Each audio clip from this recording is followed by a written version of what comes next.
Time is running out. Calling all patriots and lovers of our constitutionally protected, God-given, self-evident, inalienable rights in Tennessee and the United States of America. If you are sickened by the liberty-eroding activities of a government that hates you, then it is time to wake up. If you are fed up with the tyrannical leadership on display by all levels of government, now is the time to listen to your reveille call.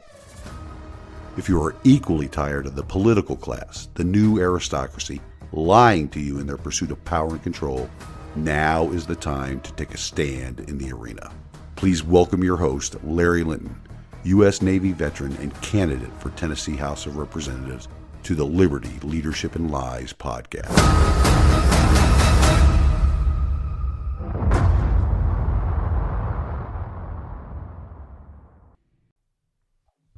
Welcome back to this week's episode of the podcast, ladies and gentlemen. As promised last week, I'm airing a conversation I had with the founder and executive director of Tennessee Stands and former candidate for state senator here in Tennessee, Mr. Gary Humble. I had to break the conversation up into two parts, and we'll air them this week and next week. Tennessee Stands is the organization that Gary Humble founded in 2020 with the purpose to awaken and equip all citizens to boldly assert their unalienable rights. Before we get into the conversation, we need to hear from the show's sponsor, Anchor.fm. I will air part one of the conversation with Gary just as soon as we come back from the break. With that, ladies and gentlemen, let's get to the commercial and then get started.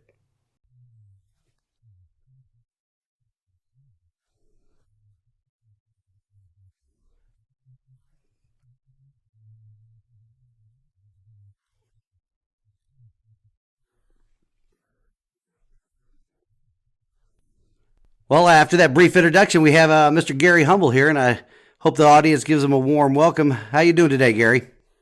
I'm doing great, Larry. Thanks for having me on your podcast. Well, it's a pleasure and an honor, purely on my part. Let the audience know that you've founded Tennessee Stands a couple years ago, and can you tell us a little bit more about it in your own words?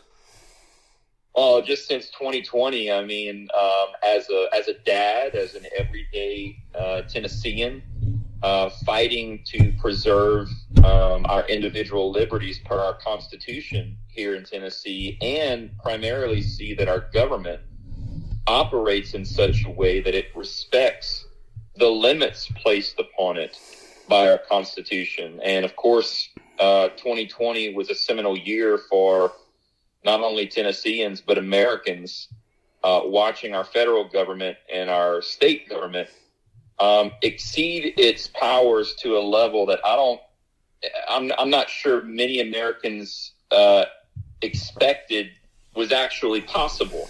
Of course, there's things that have been going on for decades. We can go back to the Patriot Act and just all the different usurpations of our liberties.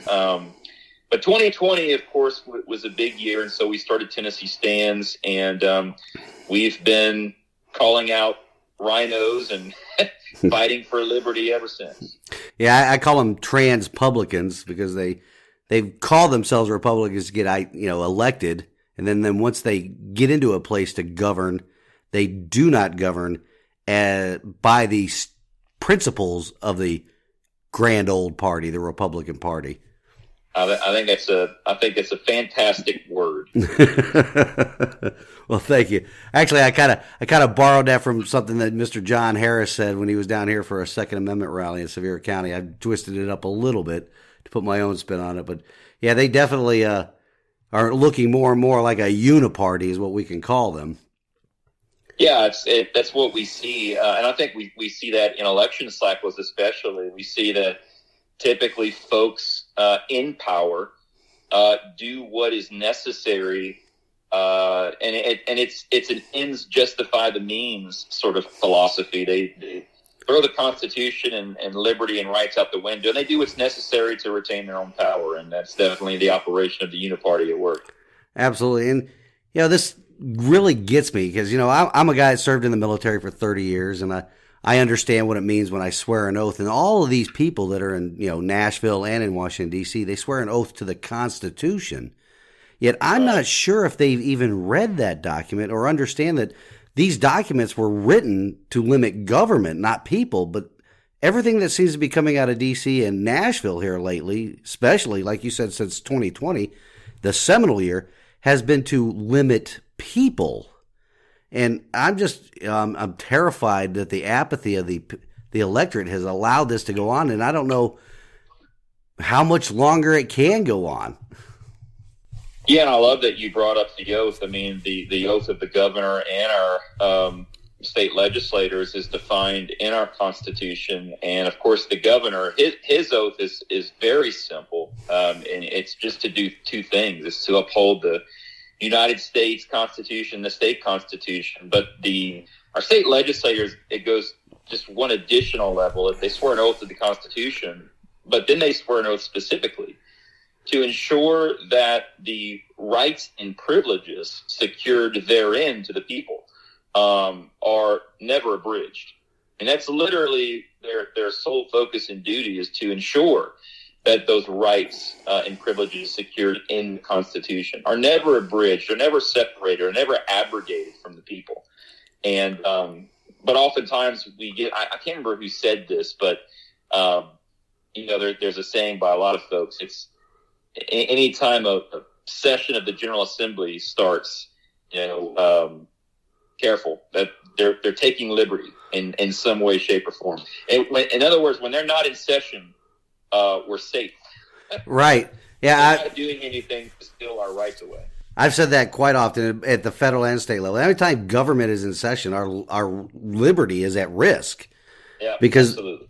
They legislate far outside the bounds of their restrictions, and it's just terrible what we've come to at this point in history in our state and in our nation, that the people that are elected to, our constitutions, which puts our system of government in place, our government is instituted by men to secure the people's liberty. That's the primary function of government. And yet, what is their focus on? I mean, I'm just reading recently about stuff that the Tennessee General Assembly is doing once again to benefit corporations with our sweat equity. It's just a mean, again, it's Machiavellian, like you said. It's a means to an end. Their means is our liberty to the end, which is their power. Yeah, and we mentioned rhinos and transpublicans. I mean, I would say in Tennessee, in my view, when I look at what we went through with COVID and the policies that were put in place and the things that we fought, and then of course this last session, when you watch doling out billions of dollars, certainly millions at least, to the Ford Motor Corporation, building a Titan Stadium, all the things that we're doing. In Tennessee, we are a Chamber of Commerce Republican Party. And these folks run lock, stock, and barrel in step with what is good for corporate America and globalists. And it's, for me, I think, as much as we fought for medical freedom and as much as I care about election integrity and getting the progressive agenda out of our schools, when I look at our legislature, the thing I fear the most is the fact that I feel like we really serve some type of an oligarchy or a true fascist system, which the root of fascism really is when the corporations actually run in tandem and in partnership with the government. And that's my view right now of our Tennessee Republican Party, and it concerns me a great deal. Right. When you look at them both, the corporations or these big corporations and our state party, there is no light between them. You can't see anything in between them. And so when they serve those interests are often counter to the people's liberty, such as we saw during, the COVID, when these government contracts with companies, the legislature protected those instead of protecting Tennesseans.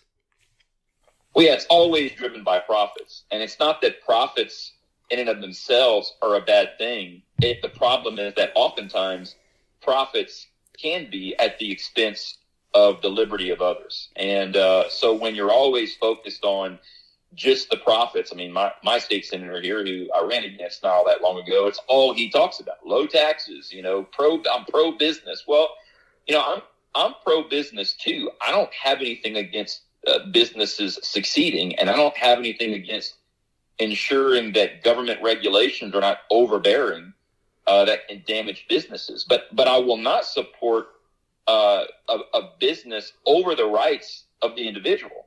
I just won't. Those rights are equal. You being a business owner doesn't give you any sort of greater or superior rights to anyone else. So anyway. Absolutely. It's our General Assembly and U.S. Congress as well. They're picking and choosing winners and losers in the free market. And when they do such activity like that, the loser usually ends up being the people. It's not, the winner's going to be the company, but it's going to be what the company has as its own interest, not the people's interests. Yeah, so, the scales in those types of situations, the scales will always be weighted, and that's the problem. Absolutely. Government's job is not. I mean, it's not one of their constitutionally mandated roles to pick the winners and losers in the free market. In fact, their job, like I stated earlier, is to secure the people's liberty. And sometimes that's going to go against corporate interests, but they've sided with the corporations against the people, securing the people's liberty quite often. Agreed. So, and I mentioned this when I give your intro, there is a silver lining, I believe, in your run against Senator Jack Johnson. And that can be seen by a couple of pieces of legislation he's already put forward. What do you think about those two SB 1 and SB 3s? Yeah, I mean, all of a sudden, our state senator from Williamson County is a fighter. Oh my God! You actually made it be a conservative. I mean, I certainly like to think I had a little something to do with that. And hey, if the outcome of me running for state senator and ultimately losing my bid is getting a little bit more conservative action and a better foot forward from our incumbent, I'm honestly fine with that. I can't speak in great detail to all three of those bills that have been filed. All I can say is I'm hopeful, and I'm certainly, it gives me some optimism in terms of what our General Assembly intends to accomplish this year. I think if we can, protect our kids, I'm thankful for the work that the Daily Wire did in exposing. Again, like I said previously in some videos, I don't think what was going on at Vanderbilt in terms of these gender-affirming surgeries was any secret to a lot of folks in our legislature, because there was legislation on the table to deal with that issue for 2 years now. But I'm thankful that the Daily Wire made it such a national issue that the pressure is so great that our General Assembly can no longer ignore the issue. And combined with the fact that they've now turned an eye to the COVID protection bill that we passed last year in special session, and are now looking to permanently extend those protections to employees from being coerced to get the jab. I'm appreciative of those things. So there's still lots of room for error, as you well know. These bills will get amended, and lobbyists and special interests will get involved, and pressure will be put on these folks to water these efforts down. So, I'll reserve judgment until we see what we actually come out of the session with. Right. To what comes out of committee usually isn't what goes in, and that's the terrible fact of, again, our government siding with lobbyists and corporations over the people's liberty. It's mind-boggling to me that we've got to this point in our country. I mean, I've told this before on my podcast. I've always sided with the political party that said they had, that I felt most at home with. Yet I was blinded by their lies for so long, but by all of government's lies. Because, I mean, my main concern while serving on active duty and fulfilling my oath was, to not get killed. But now that I've retired and I see all this stuff that going against the Constitution that I've swore an oath to protect and defend is just terrible. And I can't believe our country's at this point. And I'm so thankful that there are people like you and organizations like Tennessee Stands that are out there doing this work. What can we do to get more people involved in this work? Yeah, well, that's a great question. I'll say this, not to be a Debbie Downer, but I've watched, and this is just a business perspective, right? I mean, what we do at Tennessee Stands certainly isn't all about fundraising, but if we don't fundraise, we don't exist. It's sort of part of being a nonprofit. And there's two metrics that I've paid attention to over the past 2 years, and one of it's fundraising, and the other is engagement. We can see the amount of folks that engage with our emails on a regular basis, and the amount of folks. A lot of times we'll put out legislative alerts and ask people across the state to take action by, click on this button and contact your state legislator and let them know that you support this bill or whatever. And we can track that engagement. And, it's disappointing in some regards. I mean, in 2020, early 2021, fundraising and engagement and action and email, and it was just through the roof. I mean, you could tell people were engaged, and you could literally watch the metrics over time. After the special session in 2021, when we passed the COVID protection bill, so all of a sudden, schools are no longer mandating masks on the kids. People aren't losing their jobs, or their jobs aren't being threatened to the degree that they once were because of the jab, on and on, all these things, all these issues. And you could literally watch the metrics. You could watch the revenue, the donations, the email engagement, the willingness to take action, the attendance at rallies, whatever it is. You could watch it go down significantly. And then when something else crops up, and there's another threat or inflation or, the federal overreach, you kind of see a little uptick again. And so the problem is, what I'm getting at is people, it's just human condition, right? We respond to pressure or perceived pressure. And when that pressure lets up, we tend to disengage a bit. And what I think my mission and what Tennessee Stands is trying to do is communicate to people, look, this is not about always being in a fight necessarily, but it is always about being fully engaged. That is the idea of self-governance. It is the way our system is worked. And whenever we as citizens choose to disengage, then that system of self-governance breaks down. And what that means in conclusion is that government does not and cannot work the way it was intended to. And so our constant work is trying to keep people engaged and trying to communicate that idea of self-governance, where folks aren't just responding to pressure. They are just responding to a natural inclination towards civic engagement, because it's just what we do as Americans and Tennesseans. And we are a far cry from that place right now, but it's my mission to get a lot closer, to get a lot more people engaged consistently. So absolutely, that's why I'm trying to do what I do with this podcast and my website as well. And I see a lot of our talking points are similar, but because it is apathy of the electorate that has got us to this point, and they do see their Pyrrhic victories, like the minor victories that we have, it still ends up losing the war, because government will never stop applying pressure. When the people stop exerting equal or greater pressure, that's when our liberties are eroded. So we have to get this engagement where we have to get to a constant level of pressure. It doesn't have to be the extreme level of pressure, but it has to be a constant level of pressure where a lot of the citizens are engaging with their elected officials to let them know every day, hey, we are watching you, and we support this or we don't support that. But if that goes away, it's just business as usual. Well, And one bill in particular that caught my eye this morning.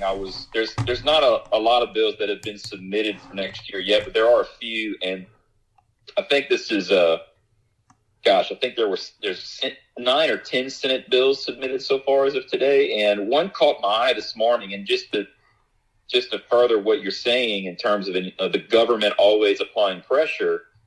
You mentioned John Harris earlier, who is a friend, and I respect him a lot, runs the Tennessee Farms Association. I mean, they're constantly a group working to fully secure our Second Amendment rights here in Tennessee. And, it takes a lot to educate Tennesseans against the misinformation their government feeds them. For example, you'll hear Republicans and the governor and GOP leadership say, hey, we passed constitutional carry. Well, you pretended to pass constitutional carry and you call it constitutional carry, but it's not.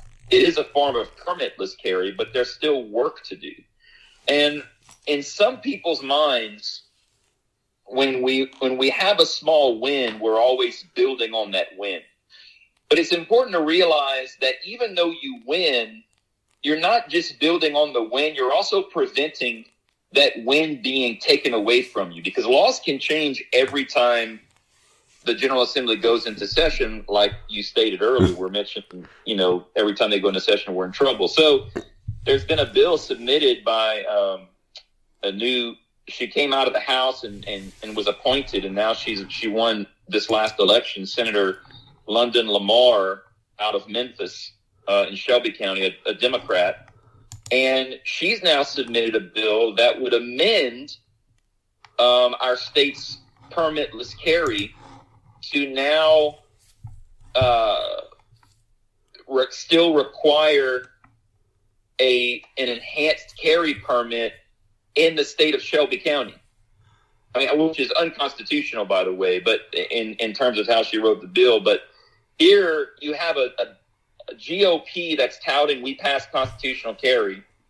And in the very next session, you have a Democratic senator who's running a bill to require that just in her county, you still have to have a permit to carry a firearm. You can't follow the state's permitless carry laws. Right, Senate Bill 10.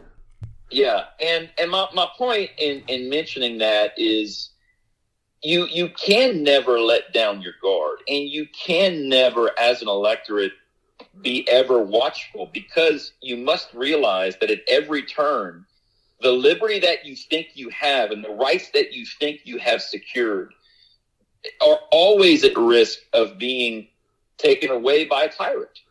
And it's not that bill has any chance at all in passing the current legislature, but it's just important to make the point that liberty secured one time is not liberty forever. Liberty is a work of eternal vigilance, as I think you and I fully agree on. And that is where people need to get. That is where citizens in Tennessee need to get to. This feeling of being safe needs to go away. You're never safe. Never. You're always fighting to ensure that liberty is secured. Right. And then was it John Adams? You said liberty lost now is lost forever. That's right. So once government takes a hold of it, I mean, again, let's go back to John Harris and the work he's doing with the Second Amendment.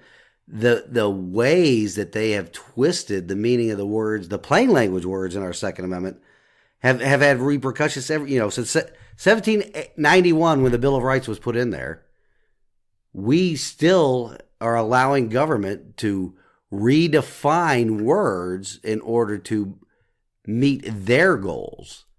And it's twisting plain language. So that's got to be a constant fight. And it isn't just our, right to self-defense or right to own a firearm. It's every one of our rights, like to be safe in our home, which, like you alluded to earlier, the Patriot Act. We're not even safe in our own homes because of government intrusion.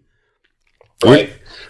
Well, I hope you enjoyed the first half of the conversation with the conservative fighter here in Tennessee, and that you will return next week to hear the remainder of it. In closing this week, wisdom from God's Word comes to us from Proverbs 6:5. Free yourself.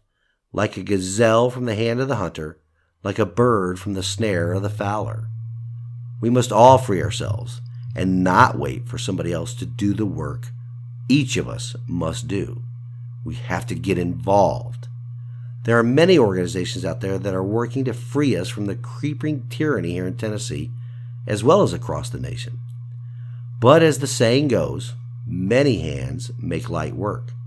Or as I say, the more people that share the poop sandwich, the easier it is to finish it off.